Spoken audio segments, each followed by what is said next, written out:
Personal Story segment tonight. As we mentioned, a new Quinnipiac poll shows Donald Trump beating Hillary Clinton in Ohio, virtually tied with her in Pennsylvania and Florida. Very good news for Mr. Trump, who joins us now from his headquarters in New York City. First of all, let's talk Speaker of the House, Paul Ryan. You're going to meet with him on Thursday. What's your opening statement going to be?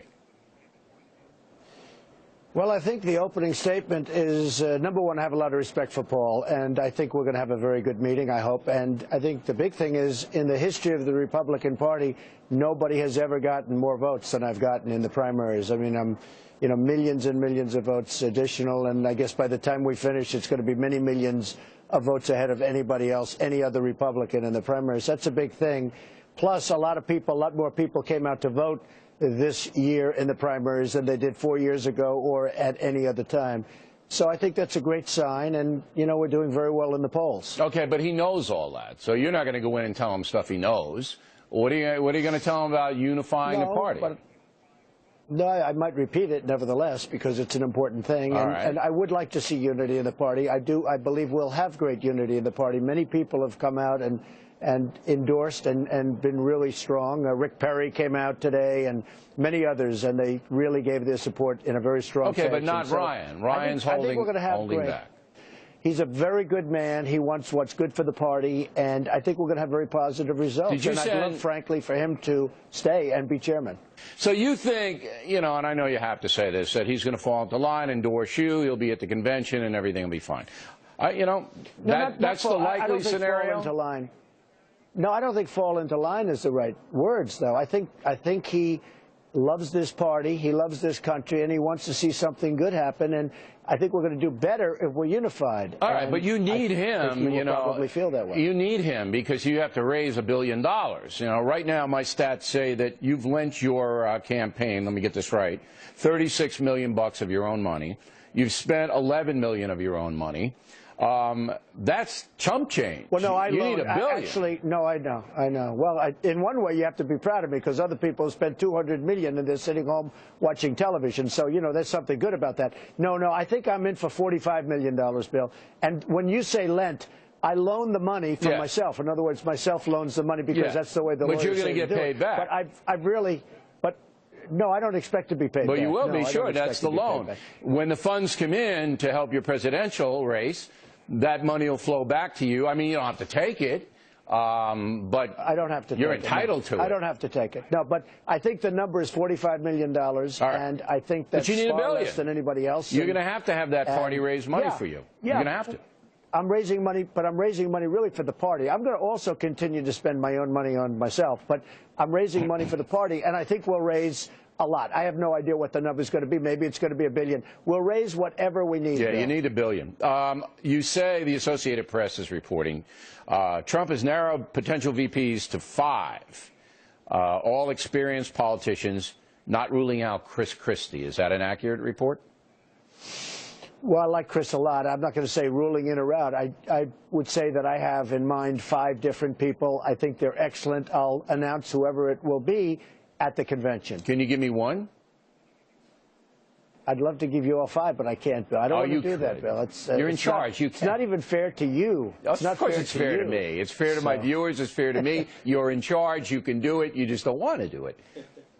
Yeah, well, I can't. I just think it would be appropriate. The way I always envision it is during the convention. You said experienced politicians.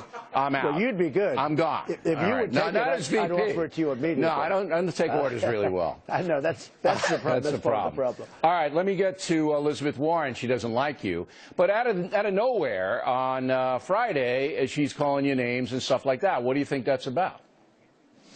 Well, she's a senator that has done nothing. She just talks, and she's put in things. She's gotten nothing approved.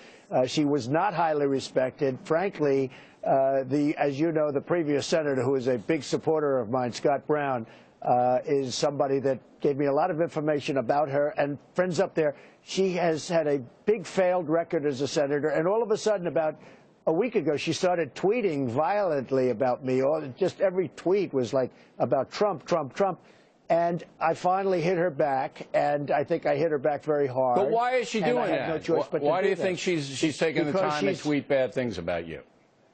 Because she sees polls that I'm going to beat Hillary, and she'd like to make sure the Democrats win. But she sees polls that I'm going to beat Hillary, and there are a lot of polls taken by individual people that show me beating Hillary fairly easily, and she doesn't want that to happen. Now, I've never seen, she went on a Twitter rant that was sort of amazing. So I tweeted a few things, and that was the end of that, and I haven't heard from her since. I have a question from a viewer, Diane Renke from Silver Spring, Maryland. Donald Trump says he's pro-life. Please ask him to name one specific thing he would do to protect the sanctity of human life. Can you? Well, I think that what we're doing, and I think it's a very important element in what I've done, I've become pro-life. I was, in a meek fashion, pro-choice, but I've become pro-life, and the reason is I've seen, in my case, one specific situation, but numerous situations that have made me to go that way. I will protect it, and the biggest way you can protect it is through the Supreme Court and putting people on the court. And actually, the biggest way you can protect it, I guess, is by electing me president. All right, so you're going to get a judge who would overturn Roe v. Wade. That's a specific thing that you would do?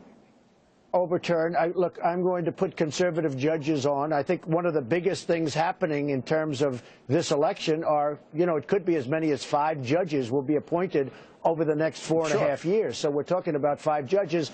And I think probably the most important thing one of the most important things, other than the security itself of the country, is going to be the appointment of 4 to 5 so let me just get this straight. And I'll be doing that. Diane's question is answered. Your specific thing to protect the sanctity of life would be appointing a Supreme Court justice that would overturn Roe v. Wade. Do I have it? Well, they'll be pro-life, and we'll see what about overturning, but I will appoint judges that will be pro-life. Okay. Yes. Finally, I was a little upset because my taxes are going to go up if you win. I'm going to be paying more now. Wrong. I thought I was paying less. No. It was incorrectly. If you read the Wall Street Journal front page today, they covered it exactly correct. I have the biggest tax cut of anybody running by far, and that includes the 16 people that are vanquished, okay? Nobody even came close. But I may have to raise it from that point. It was incorrect. So your original statement in the debate, you might have to go up a little for me. For me, I might have to pay more. No, what it meant, no, you're going to actually perhaps go down, actually. Everybody's going to go down. But who's really going to go down is the middle class, who have been absolutely destroyed by taxes. But you said you wouldn't mind paying more. You yourself wouldn't mind paying more. I would not mind paying more. But no, that's kind of an indication. That's kind of an indication the guys in your bracket. No? No. The question was asked, would I mind paying more? I wouldn't mind. But the fact is that everybody's going to be paying less, and we're going to run a much better. We're going to run hey, Bill, we're going to run a country that works. We're going to get this country going again, because right now this country is stalled so badly, and taxes are going to go down, and that's one of the ways we're going to get it to work. Well, it's shaping up to be a very interesting race. I hope you'll come on and tell me what happened with the Paul Ryan meeting, which I think is going to be fascinating. I think so, too. I look forward to it. Yeah, just tell me what happened. I can report it, or you can come on Friday or whatever you want. But we would really like to know what happens there. Donald, as always, we'll do it. Thanks for taking the time. We really appreciate it. Thank you very much, Bill. Thank you. Directly ahead, do men have it harder than women in the USA? We'll debate it. Then later, Gutfeld McGurk on Bernie Sanders telling MSNBC he wants a Democrat TV network. Hello, Gutfeld and McGurk. Up ahead.